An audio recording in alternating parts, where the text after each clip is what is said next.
लोग यहाँ पे बात करें स्किल्स, ये स्किल्स है क्या? आप लोग ने इतने साल पढ़ाई की, इतने साल पढ़ाई करने के बाद आपके सामने जो सबसे बड़ी चुनौती क्या आती है, जैसे आप जॉब में जाते हैं तो जॉब में डिग्री तो आप लेके पहुँचते कि डेफिनेटली आपके माता पिता ने पढ़ाई तो कराई है, डिग्री लेके आप पहुँचे लेकिन उसके बाद भी सिलेक्शन नहीं हुआ, उसके बाद भी आप देखते हैं लगातार रिजेक्शन आपका हो रहा है, आपका काम बन नहीं रहा है। इसका कारण क्या है? आपने सिर्फ हार्ड स्किल पे फोकस किया, और हार्ड स्किल तो आप अचीव कर ही लेंगे क्योंकि हमारे भारतवर्ष में, पूरी दुनिया में पढ़ाई लिखाई को सभी मानते हैं, लेकिन हार्ड स्किल के साथ ध्यान रखिएगा कुछ ऐसे सॉफ्ट स्किल भी होते हैं जो आपके नौकरी और आपके करियर के लिए बड़े ज़रूरी होते हैं। इन सॉफ्ट स्किल पे कभी भी आपका ध्यान गया नहीं क्योंकि कभी भी आपको किसी ने बताया नहीं कि सॉफ्ट स्किल भी थोड़ा सीख ले। और अगर आप देखें दुनिया में जितने भी इस समय पॉपुलर पर्सन्स हैं जो बहुत अमीर है, अगर आप ध्यान से देखेंगे तो उनका सॉफ्ट स्किल हार्ड स्किल से ज़्यादा बेहतरीन है। तो कौन से सॉफ्ट स्किल बेहतरीन है जिससे आप भी आगे बढ़ सकते हो, आज हम ये चर्चा कर रहे हैं। सबसे पहले सवाल आपके मन में 3 उठता है कि ये स्किल्स है क्या, व्हाट आर दे, ये स्किल्स क्या है। दूसरा है मेरे लिए स्किल का क्यों जरूरी है, मैं क्यों स्किल सीखूं, डिग्री तो है मेरे पास, पढ़ाई लिखाई पर्याप्त मैंने कर ली है। और तीसरा है मैं डेवलप कैसे करूं। तो आज इन 3 प्रश्नों पे पहले हम शुरुआत कर रहे हैं। पहला प्रश्न क्या है स्किल, दूसरा क्या हमारे लिए स्किल इंपॉर्टेंट क्यों है, और तीसरा हम डेवलप कैसे करें। ठीक है, तो सबसे पहला सवाल जो आपका है कि स्किल क्या है, इसको मैं आपको पहले यहाँ पे दिखा रहा हूँ स्लाइड के द्वारा। तो ये देखिएगा आपका जो स्किल है ये होता क्या है, एक ऐसी एबिलिटी होती है जिसके द्वारा आप एक्शन परफॉर्म कर सकते हैं। ये दिख रहा है आपको, स्किल क्या है, एक ऐसी एबिलिटी जो क्या करता है, एक्शन को परफॉर्म करने की काबिलियत आपको देता है। जैसे अभी हम लोग ने शुरुआत की थी महेंद्र सिंह धोनी से, तो महेंद्र सिंह धोनी एक सफल कप्तान कैसे बने, क्योंकि उनका स्किल सेट कुछ ऐसा है जिस कारण से वो सफल कप्तान बन पाए। तो एक्शन को परफॉर्म करने के लिए आपको क्या करना, अपनी एबिलिटी बढ़ानी है, एबिलिटी बढ़ाने के लिए आपको स्किल तो सीखना पड़ेगा। दुनिया में ध्यान रखिएगा बहुत सारे स्किल जो है वो आपको सीखना आज कंपलसरी है। सबसे पहले स्किल आप क्या देख रहे हैं, एम्प्लॉयबिलिटी स्किल, यानी आप कहीं पे जॉब कर सके उसके लिए भी बहुत सारे स्किल्स हैं। कुछ की स्किल्स हैं जिनके बारे में बात करेंगे, कुछ एंटरप्राइज स्किल्स है यानी बिजनेस स्किल्स है, लाइफ स्किल्स है, फाउंडेशन स्किल्स है, 21वीं सेंचुरी के भी स्किल्स बहुत सारे हैं, बेसिक स्किल्स है, कुछ स्किल्स जो ट्रांसफरेबल है, कुछ स्किल्स जो सॉफ्ट स्किल होते हैं, कुछ जो होते हैं कोर स्किल्स। तो ऐसे बहुत सारे स्किल्स पे आजकल लगातार बात हो रही है। और 21st सेंचुरी में ये कहा गया है कि अगर आपका स्किल सेट कमज़ोर है तो आपको जॉब में दिक्कतें होंगी। तो ये कौन से स्किल सेट है इसको हम लोग देखने जा रहे हैं। आपके ध्यान रखिएगा स्किल सेट को 3 हिस्सों में बांटा गया है। सबसे पहला होता है आपका बेसिक स्किल, ठीक है, दूसरा होता है आपका टेक्निकल स्किल, और तीसरा होता है आपका एसेंशियल स्किल्स। बेसिक स्किल्स का मतलब यहाँ पे क्या होता है, जिसमें आप बेसिक जो है आपका व्यवहार देखा जाता है। व्यवहार यानी आप लोगों से बात कैसे करते हैं, आपका चलने का, बोलने का, रिस्पेक्ट देने का तरीका क्या है, जब मेहमान जब घर में आते हैं तो आप उनके साथ कैसे पेश आते हैं, आपके घर में शादी ब्याह का कार्यक्रम होता है तो आप अपने बड़ों से किस तरीके से बात करते हैं, पैर छू के प्रणाम करते कि नहीं, नमस्ते करते हैं कि नहीं, या आप उनको रिस्पेक्ट देते हैं कि नहीं, ये सब क्या होते हैं बेसिक स्किल। और आप ध्यान रखिएगा बेसिक स्किल्स तो आपके नोट किए जाने लगे हैं। आपके घर में जब कोई बड़ा आता है तो आप उसको कभी प्रणाम करते हैं, नमस्ते करते हैं। अगर आप बैठे हो, कोई मामा जी आ रहे तो आप उठ जाते हैं, उनको कहते हैं सर जी आप बैठ जाइए आप, ठीक है, उनसे ऊंची आवाज़ में बात नहीं करते, उनको कभी आंखें नहीं दिखाते, उनकी बातों को काटते नहीं। ये क्या, ये आपकी बेसिक स्किल्स है। और ये बेसिक स्किल्स आपको अपने माता पिता ने दिला दी है, लेकिन इसमें भी कई लोग इस स्किल का यूज़ करते नहीं है। तो ये स्किल जब आप यूज़ नहीं करते तो फिर आपके जॉब्स में ये चीज़ आप बॉस के सामने देखते हैं। कई बार देखा गया कि जब हमारे बॉस आ रहे हैं तो कई लड़के बच्चे क्या करते हैं, कंप्यूटर में बैठे बैठे काम करते रहते, बॉस सामने आए, सब खड़े हुए, वो नहीं खड़ा हुआ। तो बॉस ने इस चीज़ को देख लिया, बोले अरे ऐसा कैसा है भाई, मैं आया तो कम से कम रिस्पेक्ट, गुड मॉर्निंग तो बोलना चाहिए था। तो सबसे पहले बेसिक स्किल में आप क्या लिखिए, बेसिक स्किल में लिखिएगा रिस्पेक्ट। बेसिक स्किल में क्या क्या आपको सीखना है, रिस्पेक्ट सीखना है, दूसरा क्या सीखना है, मैनर्स, और तीसरा गुड बिहेवियर। हाँ, गुड बिहेवियर और एटिकेट, चौथा आप लिख लीजिएगा एटिकेट। ये 4 चीज़ें ध्यान रखिए, सबसे पहले आप डेवलप कर लीजिए, क्योंकि ये 4 चीज़ आपके आप काउंट हो रहे हैं। ठीक है, आपके मामा चाचा भी कई बार बोल देते कि नमस्ते करना भी नहीं सिखाया क्या, पैर पकड़ना नहीं सिखाया क्या, और कई लोग पैर घुटने से पकड़ते हैं। ठीक है, तो कई लोग जो है थोड़े से सीरियस टाइप के बोलते रहते, पैर तक झुका नहीं जाते, इससे सीधे घुटने पकड़ के ऐसे ऐसे कर लिए। ठीक है, तो पूरा पैर तक झुको, ऐसा भी कई लोग बोल देते हैं। दूसरा आपका होता है टेक्निकल स्किल्स। टेक्निकल स्किल्स का मतलब यहाँ पे क्या होता है, ये वो स्किल होता है जिसके लिए आपने इतने सालों से डिग्रियाँ ली हैं।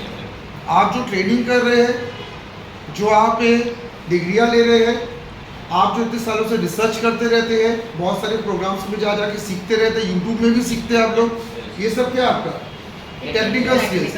टेक्निकल स्किल्स के बारे में मैं आपको एक चीज़ बता दे रहा हूँ, ये स्किल आपका तभी आपको लाभ दे सकता है जब आप इसमें परफेक्ट हो। दिक्कत क्या है, आज के यूथ की सबसे बड़ी प्रॉब्लम है कि आज विश्वविद्यालय, आज यूनिवर्सिटी बहुत सारे हैं, आज बहुत सारे स्टडी सेंटर्स हैं, आज बहुत सारे कॉलेज इंस्टीट्यूट्स हैं, लेकिन दिक्कत क्या है, आप टेक्निकल स्किल्स को 100% करने की नहीं सोचते कि मैं जो पढ़ रहा हूँ उसको क्या करूँ, पूरा सीखें। क्योंकि आपको ध्यान रखना है कि किसी भी सब्जेक्ट से आपको तभी अच्छा खासा बेनिफिट मिल सकता है जब आप उस सब्जेक्ट के 100% ज्ञाता बन जाए। ठीक है, और ये आपको ध्यान रखना है, जिसके एग्जाम्पल के तौर पे मैं बोल रहा हूँ, आपको जैसे कोई बीमारी अगर होती है तो बीमारी में भी डॉक्टर आपको कोर्स देता है कि आप 3 महीने का कम से कम दवाइयाँ खाते रहिएगा। अगर आप 3 महीने दवाई नहीं खाएंगे तो कोई भी असर, बीमारी ख़त्म नहीं होती है, कुछ दिनों बाद वापसी कर जाती है। वैसे ही ध्यान रखिएगा, जब आप पढ़ाई करते हैं तो पूरा पढ़ाई करें, अच्छे से उस चीज़ को सीखें, क्योंकि आपको ध्यान रखना है कि जब तक आपको ढंग से पढ़ाई आप नहीं कर पाएंगे, अपने सेक्टर में माहिर नहीं बन पाएंगे, जॉब नहीं मिलेगी। और आपको ध्यान रखना है कि जॉब के साथ प्रमोशन भी एक वर्ड है जिसको आपको सीखना है। ठीक है, तो जॉब तो करने के साथ में क्या करना है, प्रमोशन भी हमें लेना है। तो टेक्निकल स्किल्स में क्या करें, अच्छे से अपने स्किल्स को माहिर करें, हार्ड स्किल को। टेक्निकल स्किल्स के लिए मैं हमेशा आपको कहता हूँ कि आप कॉलेज की पढ़ाई के साथ साथ एक ऐसा मेंटर ढूंढे जो अपने सेक्टर में माहिर हो और जो आपको पूरा नॉलेज दे सको सेक्टर का। सिर्फ कॉलेज के भरोसे न रहे, अपने सेक्टर के मेंटर्स के थ्रू और आगे बढ़िए, जिससे आपको पूरा ज्ञान मिले। तीसरा आपका रहता है एसेंशियल स्किल। एसेंशियल स्किल का मतलब ये ऐसे स्किल है जो आपको बिजनेस और जॉब में आगे बढ़ाएंगे। ठीक है, ये स्किल ध्यान रखिएगा, आज आपको मैं सिखा के यहाँ से भेज रहा हूँ, क्योंकि आपको ध्यान रखिएगा बेसिक स्किल आपको माँ बाप ने सिखा दिया, टेक्निकल स्किल कॉलेज में सीखा, लेकिन मैंने आपको एक उसमें आपको कहा कि मेंटर पकड़ के और आगे बढ़ो। जहाँ तक आपने कॉलेज में पढ़ाई की उससे भी आगे बहुत दुनिया जा रही है, तो वहाँ पे आगे बढ़िए। अब बात हो रही है एसेंशियल स्किल की। एसेंशियल स्किल्स का मतलब कुछ ऐसे स्किल जिन स्किल के बदले आप किसी संस्था में एक बहुत ऊंचे पद तक जा सकते हो। संस्था में एंट्री के बाद आपको अगर फ्यूचर ब्राइट करनी है तो ये स्किल बड़े इंपॉर्टेंट है, जो मैं आपको दिखा रहा हूँ। कुल 8 मेन स्किल है आपके। पहला स्किल क्या, लिसनिंग।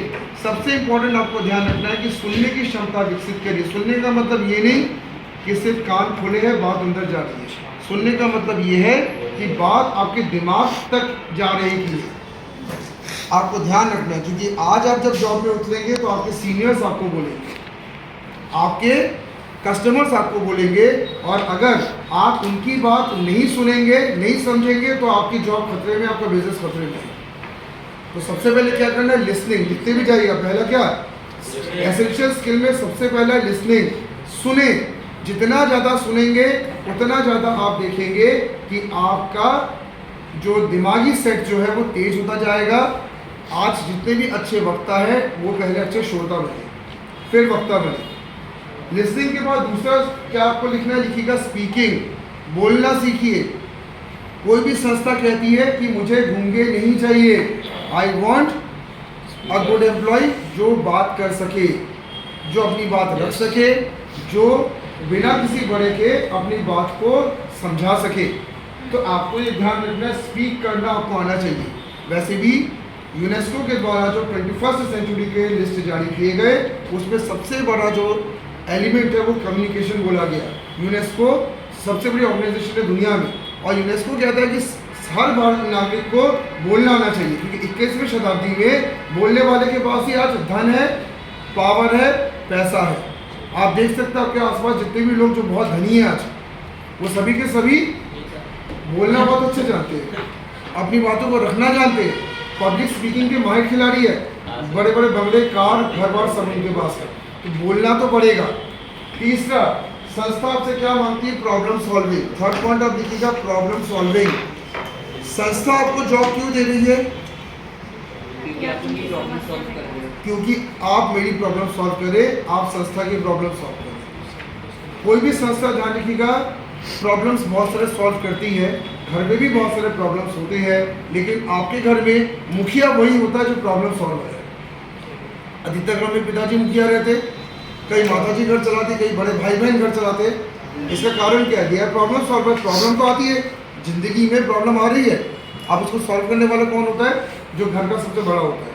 और आपको ध्यान रखना है कि जब आप किस संस्था में जाएंगे तो साफ संस्था कहती है प्रॉब्लम सॉल्विंग नेचर आपका होना चाहिए। दिक्कतें आएंगी, आप उससे सामना करके अगर निकाल सके तो हम आपको कंटिन्यू करेंगे, नहीं तो जहाँ वहीं रह सकते हैं। और वैसे भी अगर आप किसी सक्सेसफुल पर्सन को देखें तो वो बहुत बेहतरीन प्रॉब्लम सॉल्वर अपने लाइफ में था, तभी वो क्या हुआ? आज सक्सेसफुल बना। चौथा आपके पास क्या होना चाहिए? क्रिएटिविटी। नोट कर लीजिएगा पॉइंट फोर्थ आपके पास क्या है? क्रिएटिविटी है। क्रिएटिविटी का मतलब कुछ हटके करने की क्षमता। आपको ध्यान रखना है, आज इस सॉफ्ट स्किल के डिमांड्स बहुत ज़्यादा डेवलप हो रहे हैं। हर पर्सन चाहता है कि मेरे साथ कुछ ऐसे पर्सन रहे जो कुछ हटके भी कोई चीज़ कर सके।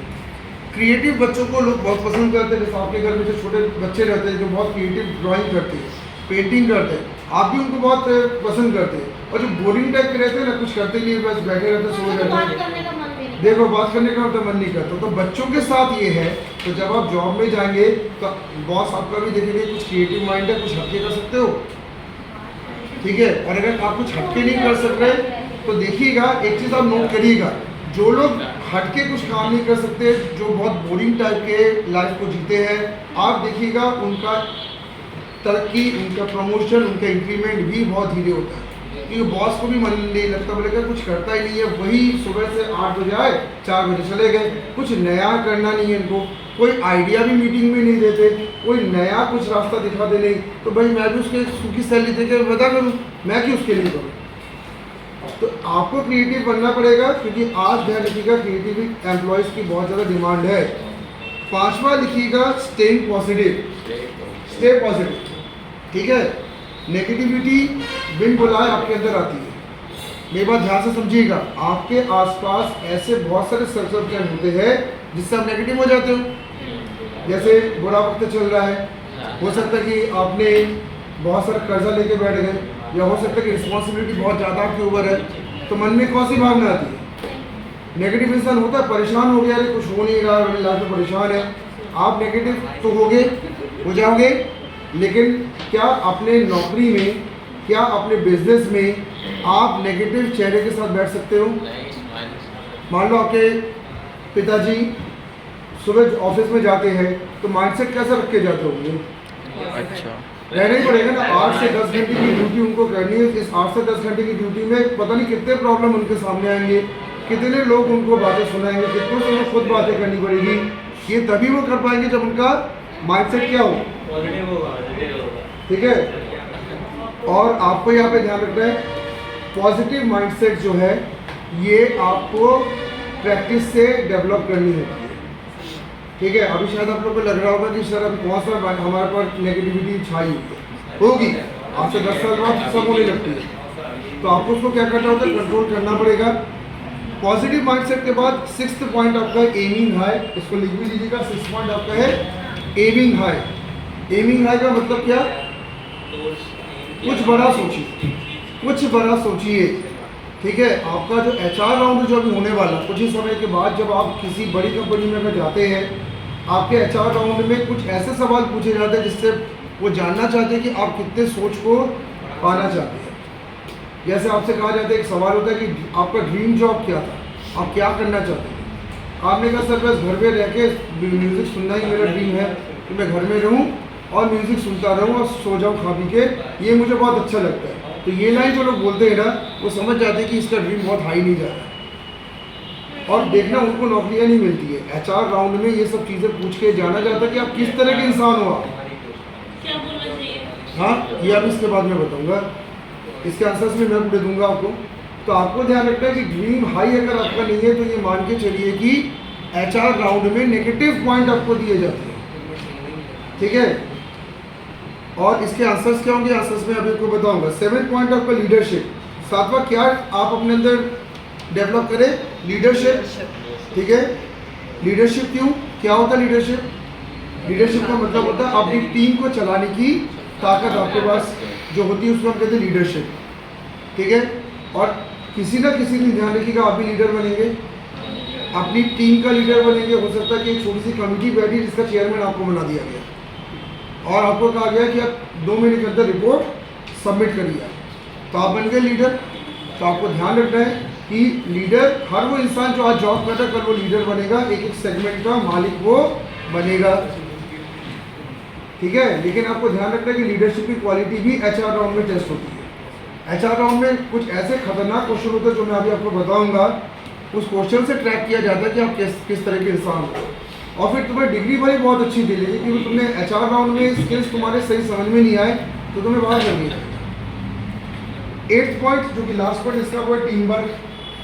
टीम वर्क का मतलब क्या, साथ में काम करने की ताकत।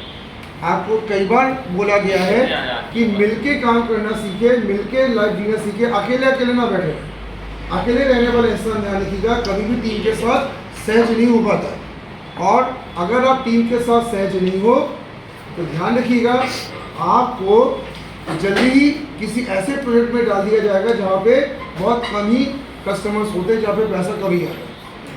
तो टीम वर्क आपको बनाना पड़ेगा, लोगों के साथ मिलना शुरू करे, बात करे, उनके साथ थोड़ा टाइम स्पेंड करे, कुछ नहीं तो कॉफ़ी पी ले, उनके साथ चाय पी ले, थोड़ा सा। इससे क्या होता है आपकी अच्छी बॉन्डिंग होती है और साथ में मिलकर प्रोजेक्ट्स पे काम करें। अपना अपना ईगो मत झाड़िए कि भाई मैं तो अमीर क्लास से हूँ, मेरे पिताजी A ग्रेड ऑफिसर है, उसका C ग्रेड ऑफिसर है, तो कहाँ को मिले? अरे साथ में तो जॉब कर रहे हो ना अभी, तुम्हें मिलना पड़ेगा। वो मैं अभी इसका सब जवाब दूंगा, ठीक है।